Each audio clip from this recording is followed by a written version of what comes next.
Hi friends, नम्रता के accident case में अभी आया है नया मोड़।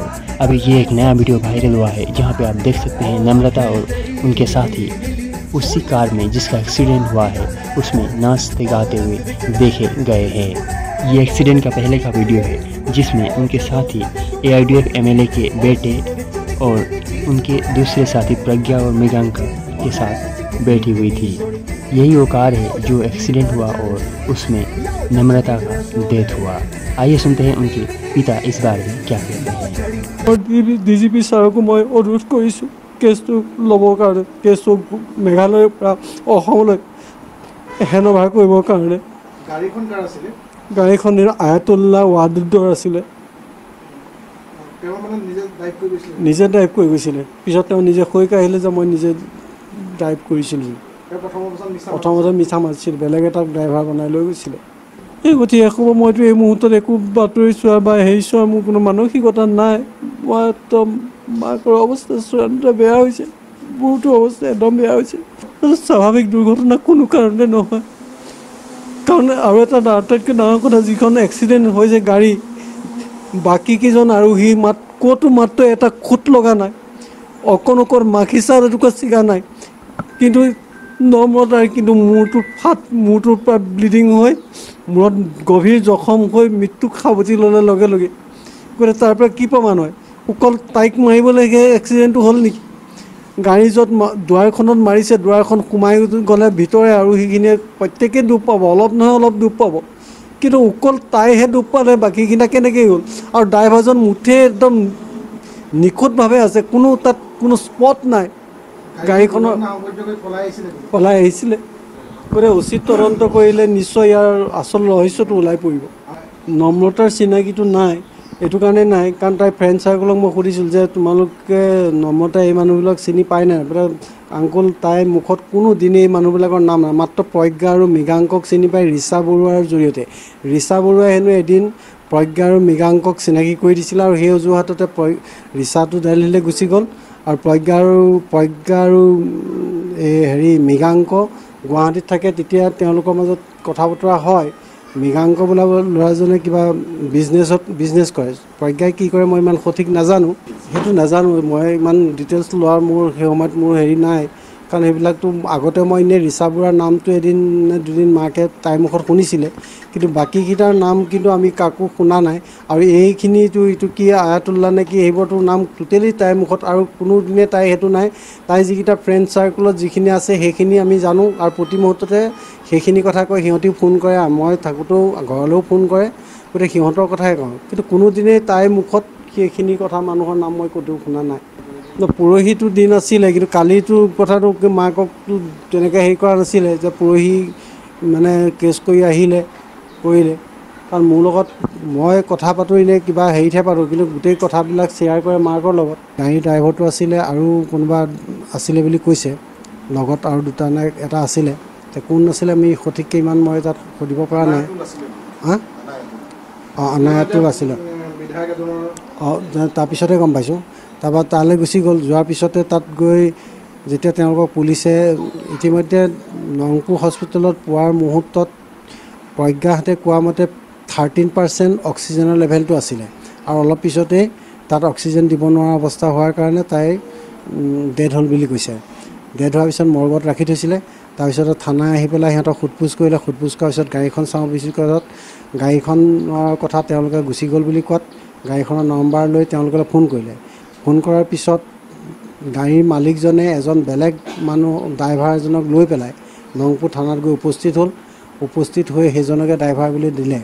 কিন্তু ইতিমধ্যে যিজন আমাৰ এডভকেট গৈছিল আগত, তেওঁ ড্ৰাইভাৰজনৰ ওপৰত অলপ ডাউট হৈছিলে। ডাউট হোৱাৰ কাৰণে তেওঁলোকক ক'লে, গোটেই ল'ৰা ছোৱালীকেইটা গোটেইকেইটা গ'ল তালৈ। যোৱাৰ পিছত ক'লে যে তোমালোকক মই প্ৰত্যেককে বেলেগে কথা কেইটামান সুধিম, তোমালোকে ক'বা। সিহঁতি প্ৰথম অৱস্থাত কাৰো লগত কাৰো কথাৰ মিল নাছিলে প্ৰথম অৱস্থাত। তাৰপৰা যেতিয়া এটাকৈ সুধিলে, তেওঁ ল'ৰাটোক যিটো প্ৰথম ড্ৰাইভাৰটোকে মাতিলে। ড্ৰাইভাৰটোক মতাৰ পিছত ড্ৰাইভাৰটোক সুধিলে যে তুমি গাড়ী চলাইছিলে নে নাই? তেওঁ ক'লে চলাইছিলোঁ। তুমি সঁচা কথা কোৱা, তুমি যদি সঁচা কথা নোকোৱা তেনেহ'লে মই তোমাক ইয়াত FIR লঞ্চ কৰি পেলাই তোমাক মই এৰেষ্ট কৰাম। যেতিয়া অলপ তেওঁক এৰেষ্ট কৰাৰ ভাবুকি দিলে, তেওঁ তেতিয়া ক'লে যে হয় মই গাড়ী চলোৱা নাই, মোক মালিকে গাড়ী চলাইছোঁ বুলি ক'বলৈ কৈছে আৰু যেনেকৈ ক'বলৈ কৈছে মই তেনেকৈ ইয়াত আহি কৈছোঁ মই গাড়ী চলোৱা নাই, মালিকে নিজে গাড়ী চলাইছিলে। এতিয়া সেইটো এটা 2 নম্বৰ কথা। প্ৰথম কথা হ'ল যে গাড়ীখন পলাই গুচি আহিছে, এক্সিডেণ্ট কৰি এনেকুৱা এটা চিৰিয়াছ কণ্ডিশ্যন। কিজন এক্সিডেণ্ট কৰি গাড়ীখনে যদি লগে লগে ভাল হস্পিটেলত যদি ভৰ্তি কৰিলেহেঁতেন নিশ্চয় তাই ট্ৰিটমেণ্ট এটা পালেহেঁতেন, হয়তো তাইৰ লাইফটো থাকিলেহেঁতেন। কিন্তু সেইটোকে নকৰি তাইক তেনেকৈ নিৰ্দয়ভাৱে এৰি থৈ আহিলে। আৰু 2 নম্বৰ কথা হ'ল ড্ৰাইভাৰজন তেওঁলোকে ডুপ্লিকেট কৰিছে, 2 নম্বৰী কৰিছে। এইটো এটা 420 কেছত সেইটো পৰিব লাগেই, সেইটো কোনো কাৰণতে সেইটো নহয়। আৰু তৃতীয়টো কথা হৈছে যে যিহেতু তাই 12:30লৈকে IPL চাইছে বুলি তাই যেতিয়া লগৰ যিকেইজনী ছোৱালীক কৈছে, আৰু তাই ৰুমৰ পৰা ওলাই যাওঁতে সদায় সিহঁতৰ লগৰখিনিক কৈ যায় যে মই ওলাই অলপ আহিছোঁ, তহঁতি দুৱাৰখন অকণমান হেৰি কৰি থবি, মই আহিম। নিজৰ দুৱাৰখন লক কৰি যায়, নিজৰ দুৱাৰখন খোলা আছে আৰু নিজৰ আইফোনটো তাত থৈ আহিছে। আৰু সোণৰ যিটো পাথৰ লগোৱা আঙুঠি এটা আছিলে, সেই আঙুঠিটো গাঁৱৰ তলত আছে।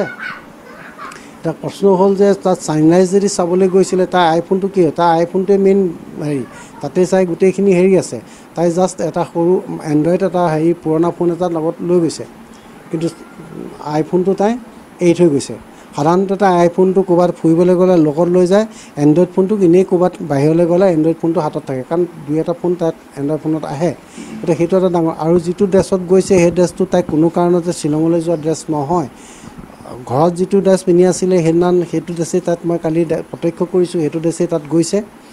গতিকে যিজনী ছোৱালী মোৰ নিজৰ সন্তান হিচাপে মই জানো যে তাই অকণমান ওলাই গ'লেও তাই পোছাক ড্ৰেছ কোডটো খুব ভাল ধৰণে মেইনটেইন কৰে, ড্ৰেছ কোডটোৰ ওপৰত ধুনীয়াকৈ মেইনটেইন কৰি তাই ওলাই কৰি যায়। কিন্তু তেনে অৱস্থাত শ্বিলঙলৈ যাম বুলি কৈ যেতিয়া ফটো তুলিব তাত তেনেকুৱা এটা ড্ৰেছ পিন্ধি যাব কেতিয়াও নোৱাৰে। গতিকে এই গোটেইখিনিৰ ওপৰত চাই মই এটা উচিত তদন্ত বিচাৰিছোঁ।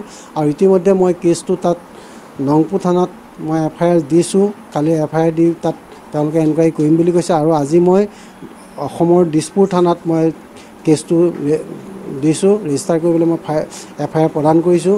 আৰু কেছটো মই নংপু থানাৰ পৰা দিছপুৰ থানালৈ আনিলেহে ইয়াৰ এটা উচিত তদন্ত পাম বুলি মই আশা কৰিছোঁ। কাৰণ ইয়াত এটা ডাঙৰ কনস্পাইৰেচি হৈ আছে, যিটো কাৰণে নেকি মোৰ এই ছোৱালীজনী অকালতে প্ৰাণ হেৰুৱাব লগা হ'ল।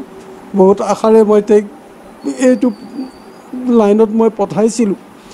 তাই যিহেতু ক্ৰিমিনেলৰ লাইনত তাই ওকালতি কৰিব আৰম্ভ কৰিব বিচাৰিছিলে, ক্ৰিমিনেলৰ হেৰিটোতে তাই চাইছিলে। গতিকে মই ভাবোঁ যে তাইৰ ওপৰত কিবা এটা ক'ৰবাত নহয় ক'ৰবাত কিবা হয়তো ষড়যন্ত্ৰ হৈছে। গতিকে সকলোকে কিবা এটা জেৰা কৰি এটা সঠিক তদন্ত কৰক, তাৰ উচিত যাতে দোষীয়ে উচিত শাস্তি পায় তাকে মই কামনা কৰিছোঁ। আৰু অসমৰ মুখ্যমন্ত্ৰীকো মই এইটো কাতৰ অনুৰোধ জনাইছোঁ যাতে ইয়াৰ এটা উচিত ব্যৱস্থা কৰি ভৱিষ্যতে যাতে এনেকুৱা উঠি অহা কোনো প্ৰজন্মৰ যাতে অকালতে শেষ হৈ নাযায় তাৰ প্ৰতি যাতে গুৰুত্ব দিয়ে। মোৰ ছোৱালীজনী গুৱাহাটী JB কলেজত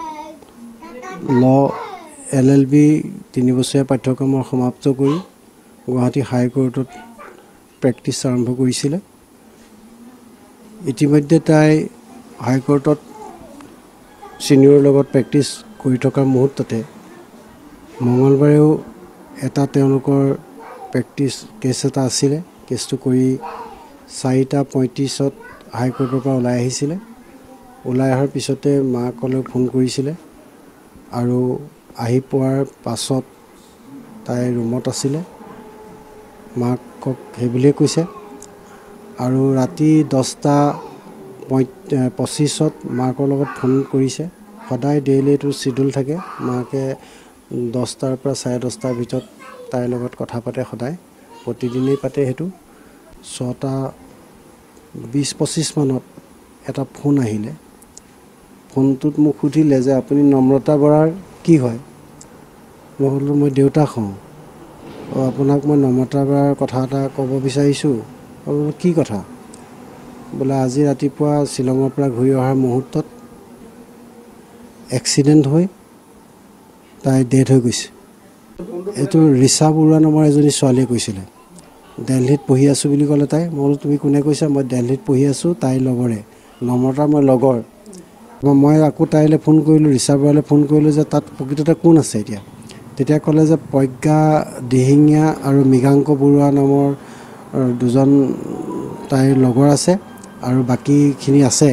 মই বোলো সিহঁতৰ নম্বৰটো মোক দিয়া। তেতিয়া মোক এটা নম্বৰ দিলে, মই নম্বৰটো মৃগাংক বৰুৱাৰ নম্বৰ দিছিলে। মই নম্বৰটোত মৃগাংক বৰুৱাক ফোন কৰিলোঁ। মৃগাংক বৰুৱাই ফোনটো গ্ৰহণ কৰি প্ৰজ্ঞা হাজৰিকাক দিলে। প্ৰজ্ঞা হাজৰিকাই কথাটো ক'লে যে আমি ছানৰাইজ চাবলৈ আহিছিলোঁ, কিন্তু দেৰি হোৱাৰ কাৰণে ছানৰাইজ নাচাই আমি আধা বাটতে ঘূৰি গ'লোঁ। ঘূৰি গৈ যাওঁতে ডিভাইডাৰ এটাৰ ওচৰত ডিভাইডাৰ এটা আছিলে। ডিভাইডাৰটো এনেকৈ ছাইডলৈ যাওঁতে বাকী এখন ৰৈ থকা ট্ৰাক আছিলে। ৰৈ থকা ট্ৰাকখনক আমি ক্ৰছ কৰি ঘূৰিব খোজোঁতেই এখন ট্ৰাকে আমাক মাৰি দিলে, সেই বুলি ক'লে। আৰু তেতিয়াই নম্ৰতাই দুখ পাইছে বুলি ক'লে। মই এতিয়া অৱস্থা কেনেকুৱা? ক'লে যে এতিয়া ক্ৰিটিকেল অৱস্থাত আমি নংপুৰ হস্পিটেলত ভৰ্তি কৰিছোঁ। তো ইতিমধ্যে মই কথাটো লগে লগে সামৰি পেলাই মই ড্ৰাইভাৰৰ পিছত লাগিলোঁ, কাৰণ মই নিজে গাড়ী চলোৱা ইমান দূৰ যাব নোৱাৰোঁ। গতিকে ড্ৰাইভাৰ এজন বিচাৰি পেলাই মই যাবলৈ ব্যৱস্থা কৰিলোঁ। কৰি অলপ দূৰ গৈ থাকোঁতে বোকাখাট পাৰ হৈছোঁ। বোকাখাট পৰা কাজিৰঙামান পাৰ হৈছোঁ। তেতিয়াহ'লে তাইৰ লগৰ এগৰাকীয়ে মোক ফোন কৰিছে, আংকুল মই হেৰিলৈ গৈ আছোঁ, নংপুলৈ গৈ আছোঁ, আপোনালোক আহিছেনে? মই গৈ আছোঁ, তুমি ব'লা, গৈ পেলাই মোক ফোন কৰিবা।